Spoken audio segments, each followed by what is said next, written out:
Hello, જય શ્રી કૃષ્ણ, મહાદેવ હર, જય ગિરનારી.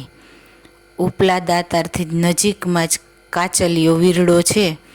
તો કાચલિયા વીરડાએ અમે જવા માટે નીકળ્યા તો રસ્તામાં એક સુંદર મજાની જગ્યા આવે છે, જ્યાં ચારેય બાજુ પ્રકૃતિથી નયનરમ્ય દ્રશ્ય જોવા મળે છે અને ગિરનારનો પણ અદ્ભુત નજારો જોવા મળે છે. તો અહીં આવીને એકદમ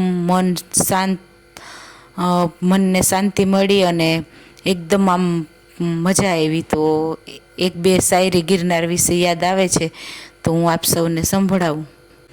મહેકવું મારું સહજ થઈ જાય જો તું હો નિકટ, પ્રકૃતિ પાસે આવીને પાછો વાયરો ફોરમ બને. ગાજે ગાજે ગિરનારીના રોજ ગાણા, જ્યાં રોજ વાદળ સાથે વાતો કરે ગિરનાર અટારી આભે. એક અદ્ભુત અલૌકિક નજારો અહીંથી જોવા મળ્યો.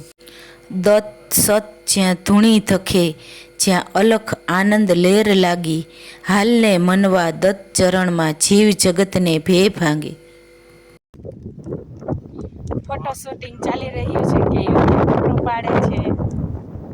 મસ્ત વ્યૂ આવે છે.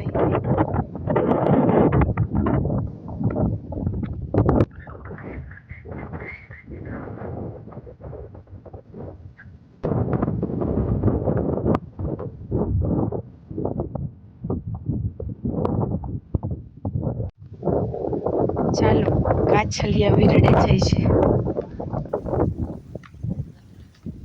હા ક્યાં શું છે? હા, નગારીઓ પાણો સાચું છે. હો, વગાડતા દેવ. હા, ઈ વાગે વાગે. હો, હા જો. હા, કેવી નજીક ઉતારીએ.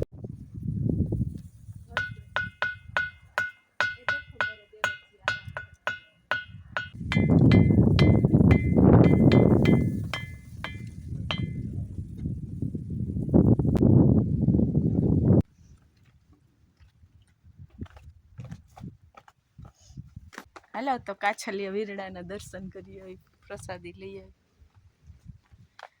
જો घर पे ये देखो मेरे देवर जी आराम फरमा रहे हैं. ये मेरा भांजा है.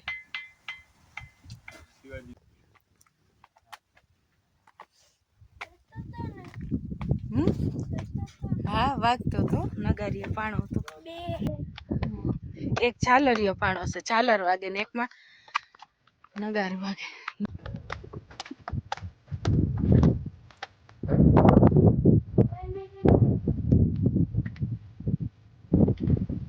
અહીં થોડી વાર માટે ફોટોશૂટ કરી વિડીયો ઉતારીને પછી કાચલિયા વીરડાએ જવા માટે નીકળ્યા હતા.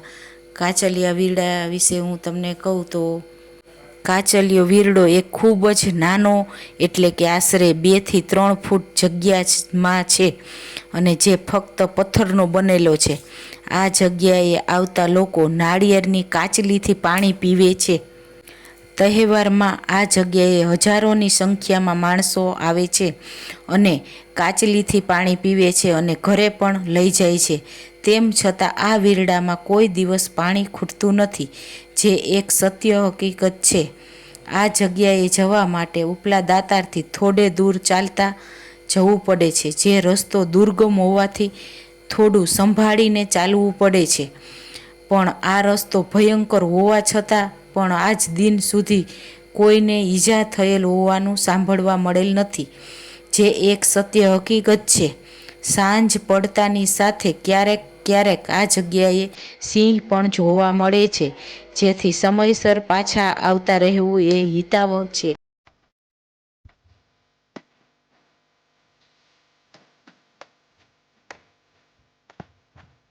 દાતારની સીડી ચડતા લગભગ 1100 પગથિયા આસપાસ ચીથરિયા પીરની જગ્યા પહેલા જતા જમણી તરફ થોડે જ ચાલતા જંગલમાં જ આ વાવ આવેલી છે. આ વાવ દાતારના ડુંગર ઉપર આવેલી છે, જે એક વખતના કઠિયારા અને પાછળથી નવાબના સાડા બનેલા બાઉદ્દીનભાઈએ બનાવેલી છે. જંગલ ખેડતા કઠિયારાઓ તથા અન્ય લોકો માટે તથા દાતાર જતા લોકોને પાણીની વ્યવસ્થા માટે આ વાવ બનાવેલી હોય એવું કહેવામાં આવી રહ્યું છે. આ વાવ એન્જિનિયરિંગના અદ્ભુત બહેતરીન નમૂના સમાન છે. આ વાવ કાળા પથ્થરની બનેલી છે અને વાવના પાણી સુધી પહોંચવા માટે પગથિયા પણ ઘણા છે, જેમાં હાલમાં પણ આ વાવમાં પાણી જોવા મળી રહ્યું છે અને કહેવામાં આવે છે કે આ વાવનું પાણી ક્યારેય ખૂટતું નથી. આ વાવ લગભગ 11 જેટલી કમાન આકારની આખી વાવની ડિઝાઇન પણ જોવા મળે છે.